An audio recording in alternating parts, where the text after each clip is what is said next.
गएको ल गएको तपाईँले त्यसलाई करिश्मालाई छोड्नु सक्दैन रहेछ गएको सुन न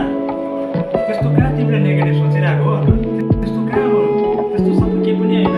हेर तिमीलाई नै म माया गर्दैछु तिमीलाई नै माया गर्दै आएको छु तिमी किन सानो सानो कुरामा यसरी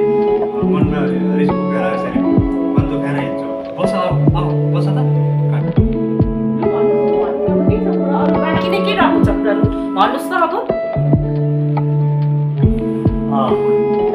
कुरा चाहिँ यस्तो हो कि अब हेर हो हामी अब मिलेर बस्नुपर्छ अब यसरी तातो रिस गरेर हुँदैन हो त्यो कुरा नेगेटिभ कुराहरू छोडिदेऊ नेगेटिभ कुराहरू नगर हो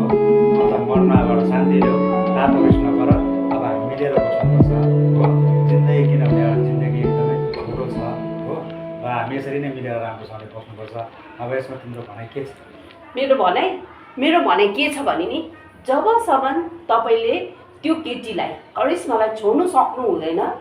तबसम्म यो घर फर्केर आउनेवाला छुइनँ जब तपाईँले त्यसलाई छोड्नु सक्नु हुँदैन एकपल्ट होइन दुईपल्ट होइन तीनपल्ट भइसक्यो तपाईँ जहिले रात बिरात त्यसमा बात गर्नुहुन्छ च्याटिङ गर्नुहुन्छ त्यस्तो कुराले नि म कसरी चाहिँ म तपाईँसँग चाहिँ मिलेर बस्नु भन्नु त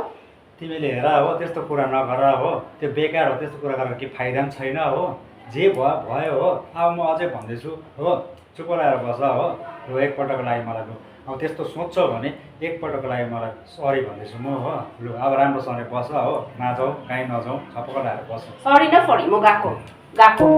जेसुकै गर जसुकै जाऊ मलाई पनि के मतलब छैन हट म त गएको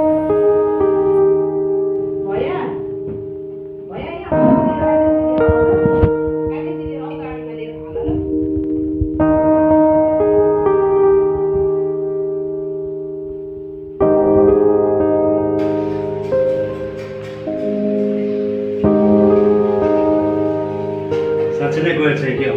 ए जसै कहिलेसम्म चाहिँ आफ्नो माइत घरमा बस्दो रहेछ हेरौँ न म पनि